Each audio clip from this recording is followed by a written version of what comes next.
یہ میری خوش قسمتی کہ میں حضور کا امت ہوں، ساری زندگی اس کا شکریہ ادا کرتا رہوں تو کہ شکر ادا۔ ہم حضور کے امتی، نبی انتظار کرتے رہے، نبی منتظر رہے۔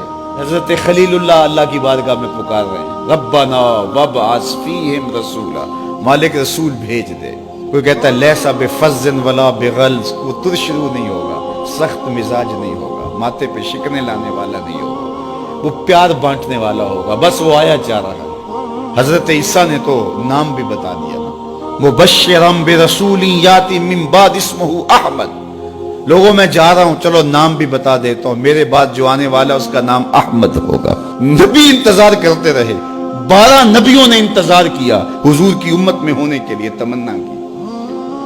نستورہ راہب انتظار کرتا رہا، بحیرہ راہب انتظار کرتا رہا۔ شب ہجر کی سختیاں کوئی اس سے جا کے پوچھے، تیری راہ تکتے تکتے جسے صبح ہو گئی۔ زندگیاں گزار دی انہوں نے۔ سلمان فارسی کی کہانی سن لو، مجوسی کے بیٹے تھے، حق کی طلب میں نکلے، باپ نے گھر سے نکال دیا، ایک پادری کے پاس جا کے رکے، زندگی بھر اس کی نوکری کی۔ جب اس کا آخری وقت آیا، اس نے کہا میری تدفین کے بعد غموریا چلے جانا، وہاں کا پادری خدا رسیدہ ہے، تجھے اس سے کچھ مل جائے گا۔ کہتے میں وہاں سے غموریا آ گیا، پھر اس پادری کی ساری زندگی خدمت کی۔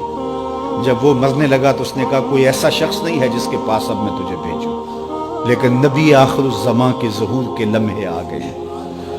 تو یہاں سے یثرب چلا جا، وہ اس نبی کی ہجرت گاہ ہوگی، تیری زندگی سنور جائے گی، تو نے بڑی محنت کی ہے، بڑی نوکری کی ہے میری۔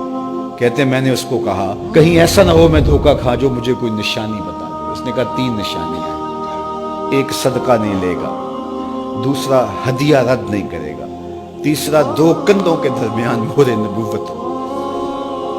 کہتے ہیں میں نے اس کی تدفین کی، یثرب کی جانب جاتے ہوئے ایک قافلے میں شامل ہو گیا، انہوں نے مجھے پکڑ کے اپنا غلام بنا لیا، لیکن میرے پہ مہربانی یہ کی کہ مجھے بیچا جا کے مدینے میں۔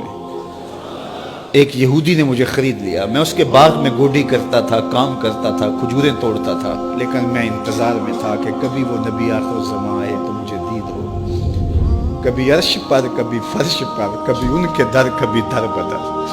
غم عاشقی تیرا شکریہ، میں کہاں کہاں سے گزر گیا۔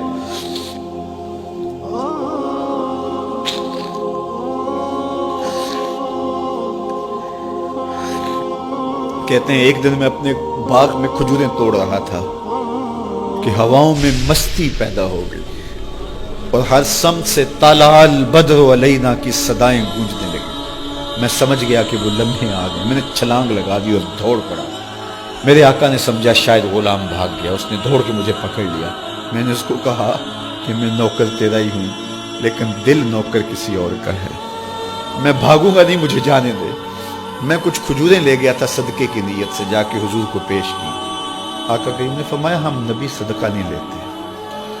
کہتے ہیں نشانی ایک پوری ہو گئی، کہتے ہیں کہ میں کچھ دنوں کے بعد اور کھجوریں لے گیا اور میری نیت ہدیہ کی تھی، میں نے پیش کی، حضور نے قبول فرما لی۔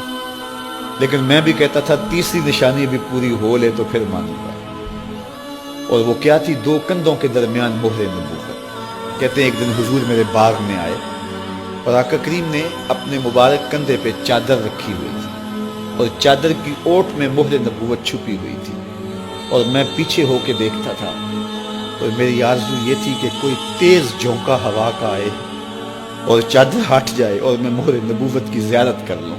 حضور میرے ارادہ قلب سے آگاہ ہوئے، فَأَلْقَى إِلَيَّ رِدَاءَهُ، حضور نے چادر اتار کے میری جانب پھینکی اور پھر ایسے رخ کر کے فرمایا انظر الی ما امرت بہ، اس پادری نے جو بتایا تھا دیکھ لے آ کے۔ تو کہا میں نے دیکھا کہ حضور کے کندھوں کے درمیان